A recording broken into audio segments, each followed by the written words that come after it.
Alors bonjour à tous et bienvenue dans cette nouvelle vidéo. Aujourd'hui je voudrais parler de technologie. Il me semble que c'est intimement lié à nos vies professionnelles, particulièrement quand on cherche à se lancer sur le net.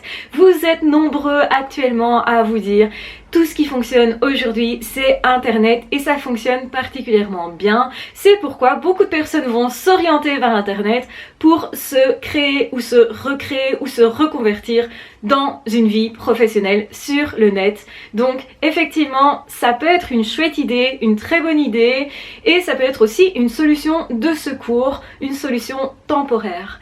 Ce qu'il faut bien comprendre, c'est qu'il y a beaucoup de personnes qui n'osent pas se lancer pour plein de raisons, notamment le regard de l'autre, la peur de se montrer, d'être critiqué, etc.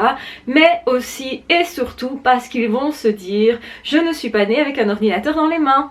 À l'inverse des plus jeunes qui eux particulièrement sont doués à ce niveau-là. Effectivement, ils ont plus de pratique et donc généralement ils semblent beaucoup plus doués.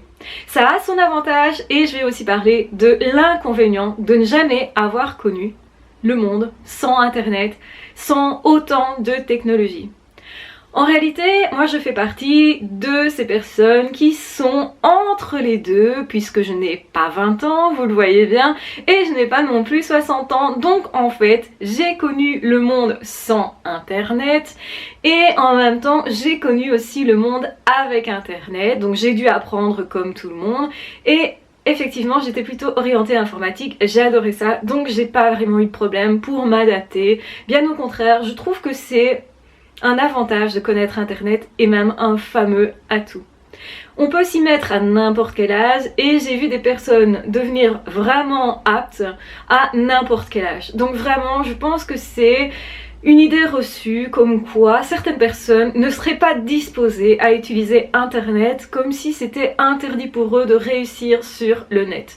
Je pense sincèrement qu'internet c'est pour tout le monde. On a tous accès à internet, chaque personne qui a un ordinateur, une connexion peut en faire quelque chose et c'est intéressant du coup de se dire ben voilà, j'ai cette capacité, en tout cas cette possibilité. Donc je peux développer des aptitudes et les aptitudes ça va se développer par entraînement. Donc automatiquement, ne vous comparez pas à quelqu'un qui a l'habitude d'utiliser internet si vous n'avez pas cette habitude, quel que soit son âge d'ailleurs. Donc autrement dit, moi je trouve qu'il y a un avantage de taille à avoir connu un monde qui fonctionnait sans internet ou avec moins d'internet. Quand j'étais jeune, certaines personnes avaient internet chez elles effectivement, mais je faisais partie des personnes qui n'avaient pas d'ordinateur à la maison. Ça ne me manquait absolument pas, on était plutôt branchés sur la musique, les chaînes hi-fi, on était plus, si vous voulez, dans l'attente d'avoir un chouette cadeau, mais un cadeau qui allait durer longtemps. Donc c'est-à-dire que dès qu'on avait quelque chose de technologique, eh bien ça durait longtemps, c'était fait pour durer.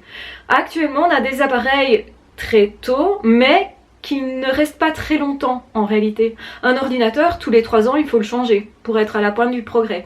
Pareil pour un GSM, il y a des personnes qui changent de GSM tous les ans. Donc on est dans une consommation effrénée pour être à la pointe de la technologie. Avant, c'était pas le cas. Dès qu'on avait accès à la musique, à un ordinateur, même juste pour faire du traitement de texte, parce que j'ai connu juste un ordinateur comme ça, eh bien on était déjà, je vais dire, privilégiés, on se sentait très bien comme ça et on n'avait pas besoin d'acheter tout le temps.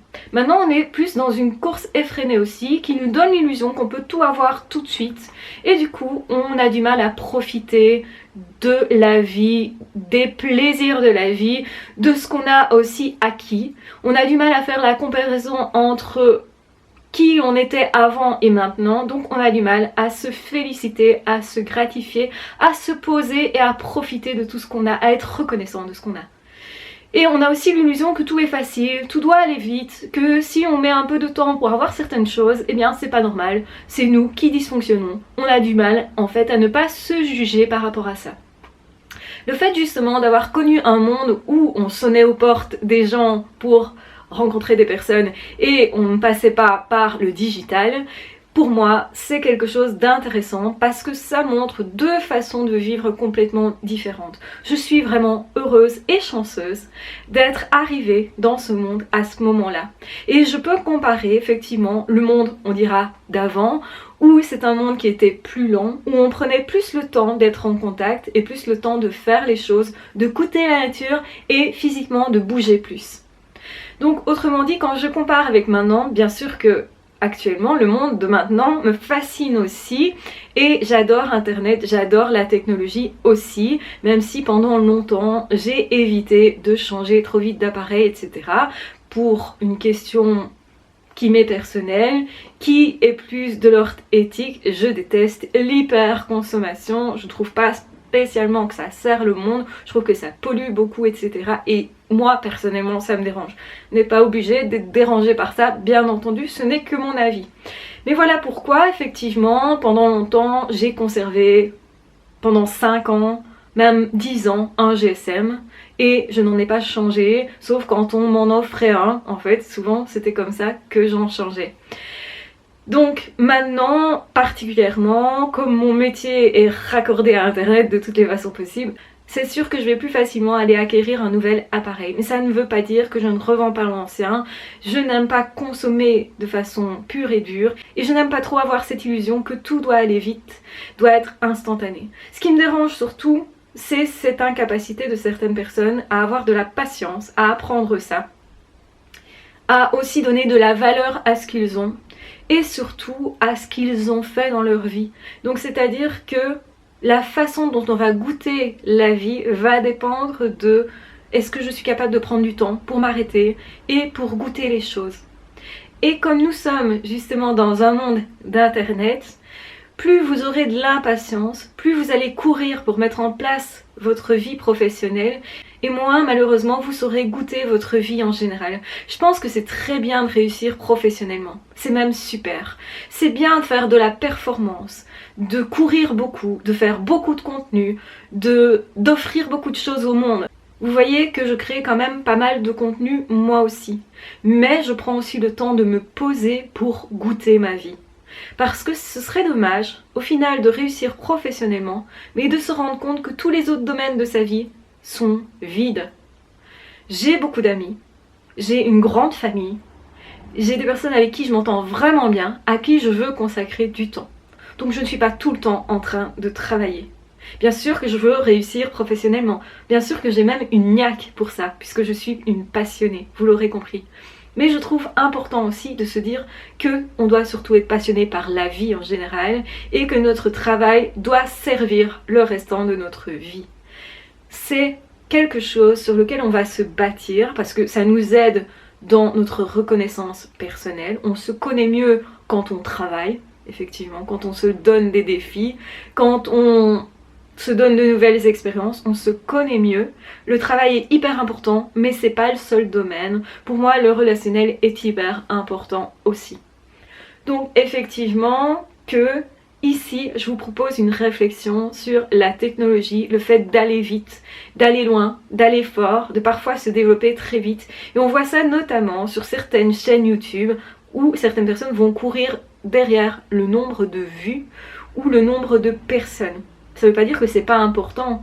Ça veut dire que si vous avez comme priorité ces priorités-là, et pas que votre boulot vous fasse vibrer ou aide des personnes, et bien sûr que plus ça touche de personnes, plus moi je suis heureuse aussi. Donc j'adore voir le chiffre des abonnés augmenter parce que je me dis que ça sert à plus de monde et c'est vraiment chouette. Malgré tout, je ne sacrifie pas ma vie, je ne sacrifie pas mon bien-être et c'est, je pense, important de regarder vraiment avec attention, est-ce que ma vie professionnelle est en équilibre avec ma vie personnelle, avec mes activités familiales, avec ce que je veux apporter à mes enfants, avec ce que je veux apporter à mes amis, avec ce que je veux vivre comme voyage, comme expérience, etc. Donc, autrement dit, ne courez pas derrière une chose qui ne vous correspondra pas ou qui ne vous remplira pas, mais prenez le temps de goûter ce que vous avez maintenant. Parce qu'avoir des objectifs, c'est très bien. Réussir à atteindre ces objectifs-là, c'est très bien. Mais c'est encore mieux de goûter le voyage, le chemin est vraiment capital. Je pense qu'il faut prendre plaisir tous les jours à faire ce qu'on fait et que c'est comme ça que vous allez réussir. Sinon, tôt ou tard, vous allez abandonner, perdre le sens et aussi avoir l'impression de ne pas avoir vécu parce que vous n'aurez pas goûté les choses. Alors attention aux courses effrénées sur Internet. Attention d'utiliser Internet d'une mauvaise façon.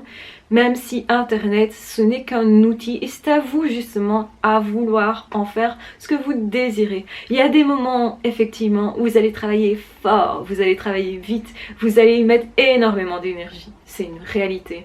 Mais il y a aussi des moments où vous allez vous poser, vous allez goûter les choses, vous allez reprendre votre souffle, vous allez faire d'autres choses parce que la vie n'est pas que le travail. Donc je vous encourage à, si vous ne connaissiez pas ce monde où la technologie ou Internet n'existait pas vraiment, en tout cas on n'avait pas tous Internet à la maison, on avait Internet à l'école bien sûr. Souvent l'école récupérait des anciens ordi, des anciens lecteurs de DVD, des choses comme ça. Donc la technologie en fait elle allait plus doucement. Et ça nous donnait l'occasion de nous poser et justement aussi de profiter différemment de ce qu'on arrivait à obtenir. Donc quand il fallait X mois, voire X années pour obtenir quelque chose, pour avoir le droit d'écouter dans sa chambre de la musique par exemple, je prends un exemple qui peut paraître bateau, mais pour certaines personnes ça a été ça, et bien à ce moment-là, imaginez le bonheur de cette personne d'avoir enfin accès à quelque chose, vraiment le goûter pendant des heures. Ce que je veux dire c'est qu'aujourd'hui on est tellement habitué à tout avoir tout de suite, et moi aussi, que l'on a ce biais finalement de ne pas prendre le temps des choses, alors que quand on prend le temps des choses, on a de meilleures idées, on va plus loin, on va plus en profondeur, on fait peut-être moins de contenu, etc.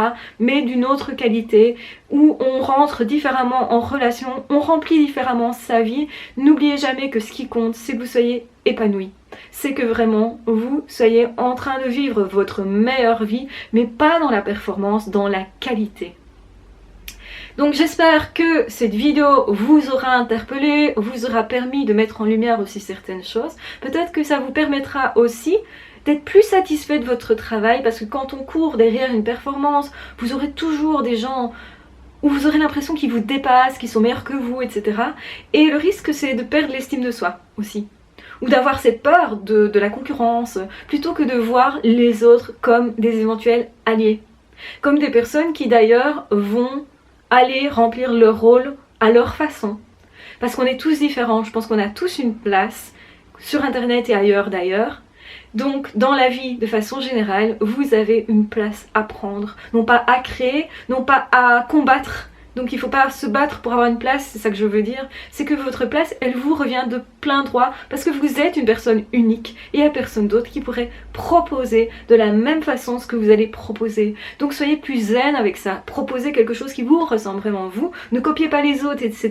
mais faites un truc qui vous est unique, qui vous est personnel, que vous avez vraiment envie d'amener et pas juste quelque chose que vous pensez qu'il faut faire.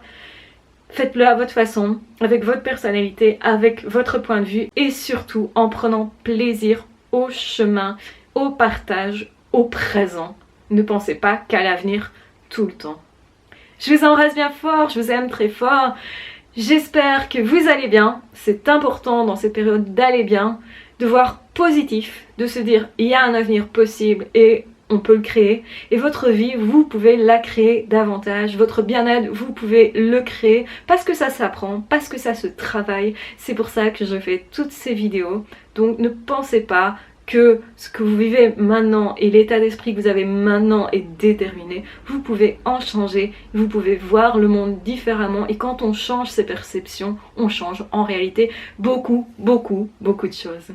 Je vous embrasse bien fort, je vous aime très fort, prenez bien soin de vous et de toute façon on se retrouve très vite dans d'autres audios ou dans d'autres vidéos. Ah, ciao, bye bye.